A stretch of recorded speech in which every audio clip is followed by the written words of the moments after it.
کا لمحہ پوری کائنات کے سامنے پڑھ کے سنانا ہے. وہاں آپ کے والدین بھی موجود ہوں گے, وہاں آپ کے دوست بھی موجود ہوں گے, وہاں آپ کے رشتہ دار بھی موجود ہوں گے, بلکہ آدم علیہ الصلوۃ والسلام سے لے کر جب تک کائنات ہے ساری مخلوق وہاں موجود ہوگی. تو آپ کو اللہ تعالیٰ فرمائے گا کہ اپنے نامہ اعمال کو پڑھ کے سنا.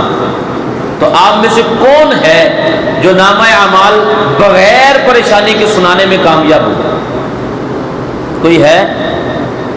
بولیے. ہماری اجتماعی محفل میں ہمارا انداز اور ہے اور ہماری تنہائی اور ہے. جب ہماری تنہائی اور ہماری اجتماعی حالت ایک جیسی ہو جائے گی پھر ہم فخر کریں گے ہاں اگر کل نامہ اعمال پڑھ کے سنانا بھی پڑ گیا تو ہم تو کامیاب ہو جائیں گے. لیکن ہم میں سے کوئی بھی اس قابل نہیں ہے کہ ہم اپنا نامہ اعمال, اور کئی جگہوں پہ بندہ شرمندہ ہوگا, آپ اپنا گناہ پڑھ کے سنائے گا تو ساتھ بھائی کھڑا ہوگا, ماں کھڑی ہوگی, دوست کھڑے ہوں گے, تو بندہ نا اس الفاظ کو پڑھے گا نہیں. تو اللہ تعالیٰ حکم فرمائے گا کہ اے بندے تو نے یہ جرم نہیں کیا, وہ خاموش ہو جائے گا کہ جیسے کہ میں نے نہیں کیا. اللہ تعالیٰ حکم فرمائے گا کن کہہ کے, انسان کی آنکھ, انسان کی زبان, انسان کا جسم, پاؤں, ہاتھ گواہی دے گی ہاں اللہ یہ خاموش اسی لیے ہوا ہے, میں گواہی دیتا ہوں اس نے میرے ذریعے فلاں فلاں گناہ کیا تھا. اب جو وہ شرمندگی ہوگی, آج تو ہم ڈرتے ہیں نا کہ میں جرم کر کے نکلا ہوں گھر سے تو میرے اس گناہ کا میرے بیٹے کو نہ پتہ چل جائے, میرے بھائی کو نہ پتہ چل جائے, میرے دوست کو نہ پتہ چل جائے. ہماری خواہش ہوتی ہے نا, ہم کو جرم کرتے ہیں, رشوت, زنا, بدکاری, بدنگاہی, تو ہماری خواہش ہوتی ہے کہ ہماری ماں کو نہ پتہ چل جائے, ہمارے باپ کو نہ پتہ چل جائے, ہمارے جگری یار کو نہ پتہ چل جائے. لیکن قیامت کے دن یہی نامہ اعمال سب کے سامنے پڑھ کے سنایا جائے گا. تو بچنے کا طریقہ میرے رب نے خود بتا دیا ہے کہ تیرا کام یہ ہے کہ تو بندوں کی پردہ پوشی کیا کر. تجھے پتا چلے نا فلاں بندے میں فلاں گناہ ہے, اسے سمجھا, نہیں سمجھ آتی تو اس کے لیے دعا کر. گلی محلے کے بازاروں میں کھڑے ہو کر کہنا تجھے پتا ہے وہ کیا کرتا ہے, تجھے پتا ہے کیا کرتا, جو لوگوں کی عیب پوشی نہیں کرتا اللہ تعالیٰ اس کی نہیں عیب پوشی کرے گا. پھنس گیا کہ نہیں بندہ؟ بندے اگر اطمینان والی زندگی گزارنی ہے نا, صرف ایک نیت کر لے کہ میں نے کسی بندے کی فکر اس کی گناہوں کی وجہ سے نہیں کرنی. مطلب کوئی بندہ عیب کر رہا ہے نا تو ہمیں ٹھیکہ نہیں ہے کہ ہم بازاروں میں جا کے بتائیں وہ فلاں بندہ کم کر رہا ہے. ہم نے کیا کرنا ہے, نیکی یہ ہے, ایک اللہ تعالیٰ کی سنت ہے, ایک آقا کریم کی سنت ہے. اللہ کی سنت کیا ہے؟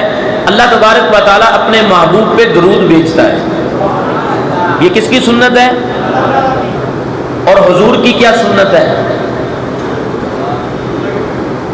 آقا کریم کی کیا سنت ہے؟ ایک خاص سنت. حضور کی وہ کون سی سنت ہے جو آقا کریم نے دنیا پہ تشریف لاتے ہی ادا کی اور آخری دم تک وہ سنت حضور ادا کرتے رہے ہیں؟ پتہ کیا ہے وہ سنت؟ یہ ہے کہ آقا کریم نے ساری زندگی اپنی امت کی مغفرت کی دعا مانگی ہے.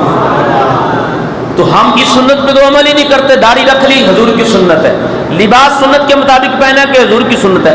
حضور کی جو سب سے بڑی سنت تھی وہ یہ تھی کہ اپنی امت کے لیے ہر وقت ہدایت کی دعا کرنا اور مغفرت کی دعا کرنا. کیا ہم نے یہ سنت ادا کی؟ ہم تو بازار میں کوئی بندہ نماز نہیں پڑھتا تو ہم مسجد میں آ کے اس کا ذکر کرتے اور یار دیکھیا بندہ کتنا بد نصیب ہے. نہیں بھائی, ہمیں چاہیے تھا اس کے لیے دعا کرتے. اگر کوئی شرابی, کوئی زانی, کوئی بدکاری کو بندہ نظر آتا ہے, ہمارا یہ کام تھا کہ اس کے لیے دعائیں مغفرت کر دے, اے اللہ اسے ہدایت عطا فرما, کیوں یہ حضور کا امتی ہے. اور اگر کسی وجہ سے قیامت کے دن یہ کامیاب نہ ہو سکا تو تکلیف سب سے زیادہ کس کو ہوگی؟ کس کو ہوگی؟ حضور کو ہوگی کہ نہیں ہوگی؟ تو ہمارا یہ کام بنتا تھا کہ ہم دن رات آقا کریم کی امت کی بخشش اور مغفرت کی دعا کرتے. لیکن ہم نے کیا کیا؟ اور تینوں پتا فلاں بندہ کی کرتا؟ ہم نے اپنی فکر نہیں کی, اپنے گریبان میں نہیں جھانکا. کیا تم کمپلیٹ 100% ٹھیک ہو گئے ہو؟ تمہاری روز و شب آقا کریم تمہیں اچانک موت کا سامنا کرنا پڑ جائے تو تم اس قابل ہو چکے ہو کہ تم قبر میں حضور کے سامنے آ جاؤ گے؟ تم اس قابل ہو گئے ہو؟ کہ اگر تمہارا آج ہی سارا کچھ وائنڈ اپ ہو جائے تو تم کامیاب ہو جاؤ گے. جب تم خود اپنے آپ کو کمپلیٹ نہیں سمجھ رہے تو پھر میرے بھائی تجھے دوسروں کی فکر کی کیا پڑی ہوگی؟ تجھے دوسروں کی طرف ہر تک جھاتیاں مارنے کی کیا پڑی ہوگی؟ سب سے پہلے اپنے اعمال کو درست کرو. آقا کریم صلی اللہ علیہ وسلم معراج کی رات آئے نا معراج سے واپس تو ایک کرتا مبارک تھا. آپ نے سارے صحابہ کو اکٹھا کیا, آپ نے فرمایا یہ کرتا میرے پاس ہے, میں معراج کی رات اللہ کی بارگاہ میں گیا تو وہاں سے لے کے آیا ہوں, اب میں کسی کو یہ دینا چاہتا ہوں, میں یہ کسی کو. آقا کریم نے فرمایا ابو بکر جی یا رسول اللہ لبیک. آقا کریم نے فرمایا کھڑے ہو جاؤ.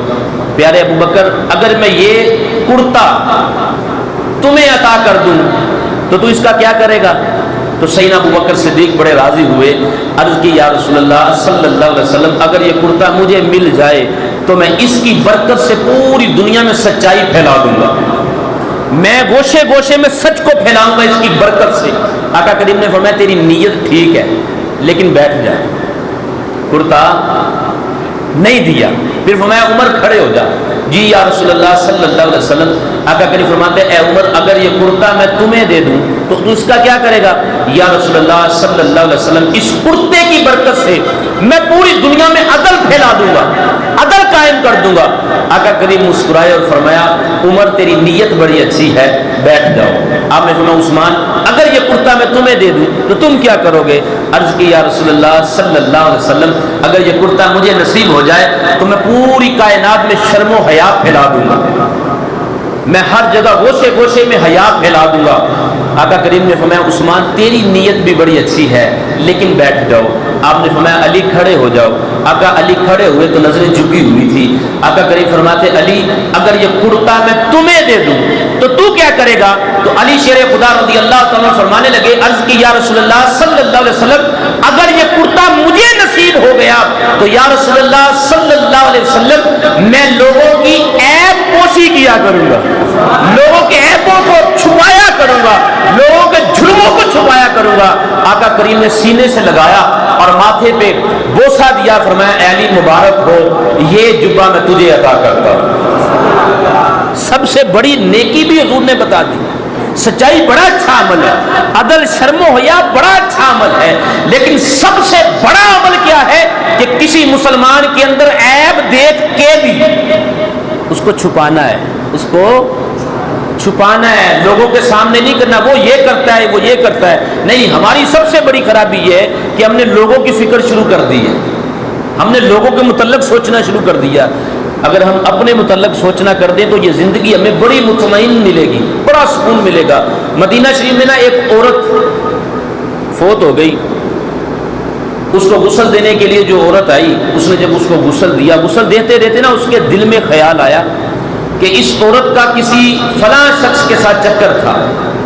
ابھی یہ بات کہنے کی دیر تھی کہ اس عورت کا نا ہاتھ جو تھا وہ اس میت کے ساتھ چپک گیا. اب معاملہ بڑا خراب ہو گیا, ادھر جنازے کا وقت آیا لیکن ہاتھ نہ جدا ہوا. بڑی کوشش کی کہ ہاتھ جدا ہو جائے, ہاتھ جدا نہیں ہوا. لوگ آ گئے, مشورہ یہ ہوا کہ ایسا کیا جائے کہ اس عورت کا نا ہاتھ کاٹ دیا جائے جو غسل دینے آئی تھی. لیکن اب اس کے قبیلے والے, اس کے خاندان والے نہیں مانے. پھر فیصلہ یہ ہوا ایسا کرو کہ میت کا جسم جو ہے نا جتنا ہاتھ کو لگا ہے وہ کاٹ دیا جائے. اب میت کے رشتہ دار نہیں مانے, بڑے پریشان ہو گئے لوگ. لوگوں نے امام مالک رضی اللہ تعالیٰ عنہ, یہ مسجد نبوی میں امام بھی تھے اور وقت کے قاضی بھی تھے, آپ کو بلایا گیا. امام مالک نے کہا کہ مسئلہ تو بڑا خراب ہے. اس عورت سے ملنے کے لیے کہا تو عورت کے پاس گئے تو اسے کہا کہ تو یہ بتا کہ جب تو اس میت کو غسل دے رہی تھی تو تو نے کوئی بدگمانی تو نہیں کی؟ اس نے کہا کی ہے. کیا کیا تھا؟ اس نے کہا میں نے کہا تھا کہ اس عورت کا فلاں بندے کے ساتھ چکر ہے. تو امام مالک فرماتے ہیں کہ تو نے اسے اس بندے کے ساتھ دیکھا ہے کبھی؟ کہا نہیں دیکھا نہیں ہے, سنا ہے. آپ نے فرمایا تجھے پتہ ہے اس کی حد کیا ہے بدگمانی کی, جھوٹے الزام کی؟ آپ نے فرمایا کہ اس عورت کو 70 کوڑے مارے جائیں, صرف دل میں بدگمانی کرنے کی سزا, صرف دل میں. اور ہم کیا کرتے ہیں, جب تک 10 بندوں کو بتانا نہ دے, بات سنی ہوتی ہے دیکھی بھی نہیں ہوتی, بس کسی سے سنی ہوتی ہے, اور پھر اس سنی کو جب تک ہم لوگوں میں پہنچا نہ دیں تب تک ہمیں نیند نہیں آتی. 70 کوڑے مارے ہاتھ نہیں جدا ہوا. پھر آپ نے فرمایا 10 اور بڑھا دو. 10 اور بڑھائے, پھر ہاتھ جدا نہیں ہوا. 5 اور بڑھائے, 85 کوڑے اس عورت کو لگائے گئے تو اس کا ہاتھ اس سے جدا ہوا. تو آپ نے فرمایا خبردار, یہ بات آپ نے امام مالک نے فرمائی, آپ نے فرمایا خبردار کبھی بھی کسی انسان کے متعلق بغیر تحقیق کے گمان بھی نہ کیا کرو. اور ہم کیا کرتے ہیں, ہم ہر وقت بدگمانی کرتے. مثال کے طور پہ ہم نے کسی کو ٹائم دیا, وہ وقت پہ نہیں پہنچا, اب اپنے دماغ سے فیصلہ ہو رہا ہے, لگتا فلاں جگہ پہ چل گیا. تو امام مالک کیا فرماتے ہیں کہ بغیر تحقیق کے بدگمانی نہیں کرنی. 85 کوڑے مارے تو ہمارا کیا حال ہوتا ہے, ہم نے جب تک کسی کے متعلق, میرے بھائی میرے دوست, جب تک تمہارے تمام معاملات اس انداز سے نہ ہو جائے کہ تو صبح اور شام اس انداز سے کرے کہ تو ہر وقت یہ سوچے کہ میرے نامہ اعمال میں کوئی ایسی خطا تو بچی نہیں آج, کہ اگر اچانک میں چلا گیا, اچانک میرا جانا ہوا. یہ ہر بندے کی زبان پہ ہوتا ہے, یار زندگی کا پتہ کوئی نہیں. سبھی یہ کہتے ہیں نا پتہ نہیں کل مر جانا. تو اگر تمہیں واقعی یقین ہے تو تمہیں تو سب سے پہلے اپنا احتساب کرنا چاہیے تھا, تمہیں تو اپنی فکر میں لگا ہونا چاہیے تھا. لیکن معاملہ اتنا گڑبڑ ہو چکا ہے آج. شعبہ خطابت جو ہمارا شعبہ ہے, شعبہ نقابت, شعبہ نعت خوانی, ٹھیک ہے, میں نے تو دینی جس شعبے میں اس کی بات کروں, یہ شعبہ بھی بدگمانی سے نہیں بچ سکا. ہمارے 2-4 مولوی اکٹھے ہو جائیں نا, 2-4 نعت خوان اکٹھے ہو جائیں, کسی کے متعلق بات چھڑ جائے, وہ چاہے اللہ کا ولی ہو, وہ چاہے, تمہیں تو نہیں نا پتا یہ نعت کس انداز سے پڑھا, یا دل سے پڑھا ہے, پیسے کے لیے پڑھا ہے, لیکن ہم نے اپنا بدگمانی کا حصہ ڈالنا ہی ڈالنا. ٹھیک ہے, 4 مولوی, 4 نعت خوان, 4 کھڑے ہو جائے, او یار وہ فلانا بندہ سنیا ہی تو, او یا ہو مینوں پتا ہو کی ہے, آپ مینوں پتا ہو کنے جوگا, اب مجھے پتا ہے وہ کس لیے نعتیں پڑھتا ہے. او بھائی تمہیں کیا پتا ہے, تو دل کا حال جانتا ہے. آقا کریم صلی اللہ علیہ وآلہ وسلم نے فرمایا, یہ حدیث سنی آخری, آقا کریم نے ایک بہت بڑی بات, حضور فرماتے ہیں کہ بہت سے جنتی ایسے ہیں جو جہنمیوں والے کام کر رہے ہیں. بہت سے جنتی ایسے ہیں جو, بولیے, جہنمیوں والے کام کر رہے ہیں, اور بڑے جہنمی ایسے ہیں جو جنتیوں والے کام کر رہے ہیں. مثال کے طور پہ ہم کسی پہ فتویٰ نہیں لگا سکتے. ساری زندگی بندہ نماز کے قریب نہیں ہے, ساری زندگی اس نے نشہ نہیں چھوڑا, ساری زندگی اس نے عیب نہیں چھوڑا, ہم اس کے متعلق بھی یہ نہیں کہہ سکتے یہ جہنمی ہے. ہو سکتا ہے آخری وقت میں اللہ اسے توبہ عطا فرما دے اور تیری پکڑ کر لے. بلم بن بورا کیا تھا, بلم بن بورا 1200 قلم دوات اس کے ساتھ رہتے تھے ہر وقت. بنی اسرائیل کا اتنا بڑا اللہ کا ولی تھا, مستجاب الدعا تھا, مٹی کو ہاتھ لگا کے سونا بنا دیتا تھا. کتنا بڑا ولی ہوگا. آخری وقت میں کیا ہوا, گستاخی کی موسیٰ علیہ السلام کی, اللہ تعالیٰ نے اسے ناکام کر دیا, اسے تباہ کر دیا, ایمان چھین لیا. اللہ تعالیٰ خود قرآن مجید میں فرماتا ہے قیامت کے دن بالم بن بورا صحاب کہف کے کتے کی شکل میں جہنم میں جائے گا,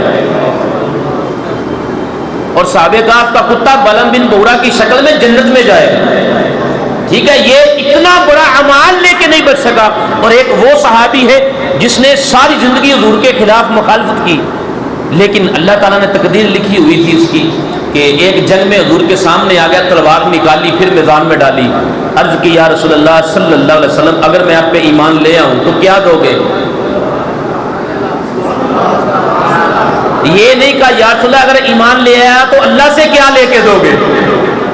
ان کو پتا تھا بھائی سب کچھ تو حضور کے ہاتھ میں ہے, کنجیاں حضور کے ہاتھ میں ہے. کہا یا رسول اللہ اگر ایمان لے آؤں تو آپ مجھے بدلے میں کیا دیں گے؟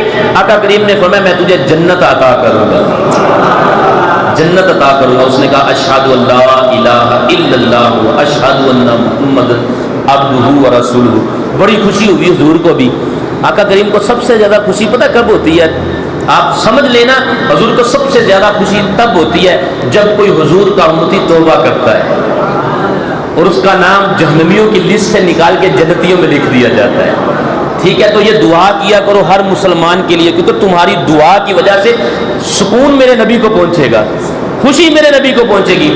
اچھا, یہ صحابی اب رکاب سے پاؤں اتارنے لگے, نیچے اترنے لگے گھوڑے سے کہ حضور کے ہاتھ بوسی کروں, دست بوسی کروں, لیکن وہ پاؤں اٹکا اور یہ صحابی کا سر جو ہے نا زمین پہ لگا. اب کوئی نماز پڑھی انہوں نے, کوئی عبادت کی، کوئی تقویٰ پرہیزگاری نہیں، بس ایمان کی حالت میں چند سیکنڈ کے لیے حضور کو دیکھا۔ تو آقا کریم نے کیا فرمایا؟ اب پوری کائنات کے نامہ اعمال ایک پلڑے میں رکھ دو، پوری دنیا کے نامہ اعمال، داتا علی اجویری، غوث اعظم، خواجہ معین الدین چشتی رحمۃ اللہ، ان سب کی نیکیاں ایک پلڑے میں رکھ دو، لیکن اس صحابی کے مقابلے میں کچھ بھی نہیں، جس نے ایک منٹ بھی بات نہیں کی، ایک منٹ بھی بات نہیں کی۔ حضور نے اعلان فرمایا جس نے کسی جنتی کو دیکھنا ہو اسے آ کے دیکھ لو۔ تو یہ ہم جو خود ہی اپنے ذہن سے مشورے کرتے ہیں نا، یہ ایسے ہے، یہ بدبخت ہے، یہ بدقسمت ہے، نہیں نہیں نہیں نہیں، تجھے نہیں پتا اس کی راتوں رات تقدیر بدل سکتی ہے۔ بشر حافی جیسا رات کو سوئے شراب کی حالت میں ہے، اللہ فرمائے کہ بشر تو نے میرے نام کو خوشبودار کیا ہے، ہم نے تیرے نام کو خوشبودار کر دیا۔ تو میرے بھائی بدگمانی اور کسی کے متعلق ایویں سوچنا چھوڑ دو بس، ٹھیک ہے؟ پردہ پوشی کرو، اگر کسی کا عیب نظر بھی آئے، کسی میں خرابی یہ ہے کوئی نماز کے ساتھ جماعت کے ساتھ نماز نہیں پڑھتا تو اس کی فکر کرو۔ کوئی دوست آپ کے سامنے گالیاں زیادہ نکالتا ہے، فلمیں دیکھتا ہے، گانے سنتا ہے، داڑھی اتارتا ہے، تو اس کی فکر کرو، نہ کہ اس کا تماشا بناؤ، کیونکہ ہو سکتا ہے اللہ تجھ سے نیکی کی توفیق چھین لے اور اسے تقوی اور پرہیزگار بنا دے۔ تو اس لیے ہر وقت ہر گھڑی اپنے دوستوں کے لیے، رشتہ داروں کے لیے، محلے داروں کے لیے اچھی سوچ پیدا کرو۔ یہ سوچ نکال دو کہ ہم ہر وقت یہ سوچتے ہیں کسی کو کچھ چیز مل بھی گئی نا، گاڑی مل گئی تو مکان مل گیا، 5 بندے بات کرتے ہیں یار اللہ تعالیٰ نے بڑا نوازا ہے اس کو، تو ہم آگے سے کیا کہتے ہیں؟ وہ سانو پتہ ہے گالیاں کمائیاں۔ بھائی تجھے اس چیز کی فکر نہیں ہونی چاہیے، تجھے اس کا خیال نہیں ہونا چاہیے، تو نے ہر وقت ایک کام کرنا ہے، وہ یہ ہے کہ تو نے اپنے گریبان میں جھانکنا ہے اور اپنی اصلاح کرنی ہے کہ میں مکمل ہو چکا ہوں، میں اچانک مر گیا تو میں کامیاب ہو جاؤں گا، میں اپنا نامہ اعمال اللہ کے سامنے سنانے میں کامیاب ہو جاؤں گا۔ جب تجھے تسلی ہو جائے کہ میں ہو جاؤں گا تو پھر تجھے فکر ہے، تجھے اجازت ہے۔ امام اعظم ابو حنیفہ رحمۃ اللہ نے، آپ کو کشف ہو گیا تھا، آپ کو علم اتنا ہو گیا تھا کہ آپ وضو کرتے ہوئے بندے کو دیکھتے تھے اور اس کے وضو سے نکلتے ہوئے پانی کے قطرے جو گرتے تھے، آپ ان قطروں کو دیکھ کے بتا دیتے تھے یہ فلاں گناہ کر کے آیا ہے، یہ فلاں عیب کر کے آیا ہے۔ امام اعظم پریشان ہو گئے، اللہ کے ولی پریشان ہو جاتا ہے۔ یہ ہماری کنڈیشن ہے کہ ہم لوگوں کے عیب دیکھ کے نا خوش ہوتے ہیں، جو اللہ کا ولی ہوتا ہے نا لوگوں کے عیب دیکھ کے پریشان ہو جاتا ہے۔ آپ نے فوراً کہا کہ اے اللہ میرا یہ کشم مجھ سے چھین لے، تیرے بندوں کے عیب مجھے نظر آ رہے ہیں، یہ میں دیکھنا نہیں چاہتا۔ تو آپ کی دعا کی وجہ سے آپ کا یہ جو کمال تھا چھینا گیا، تو اس لیے میرے دوستوں لوگوں کے عیب نہ چھینا کرو بس۔ اور حضور کیا فرماتے ہیں کہ جس نے کسی مسلمان کا عیب چھپایا، من ستر مسلمن ستر اللہ یوم القیامہ، تم نے مسلمان کی پردہ پوشی کرنی ہے، قیامت کے دن اللہ نے تیری پردہ پوشی کر لینی، تیرے عیب چھپا لینے۔ اللہ تعالیٰ سے دعا ہے اللہ تعالیٰ ہماری آج کی اس حاضری کو قبول فرمائے اور ہمارے لیے ذریعہ نجات بنائے۔ وآخر دعوانا ان الحمد للہ رب العالمین۔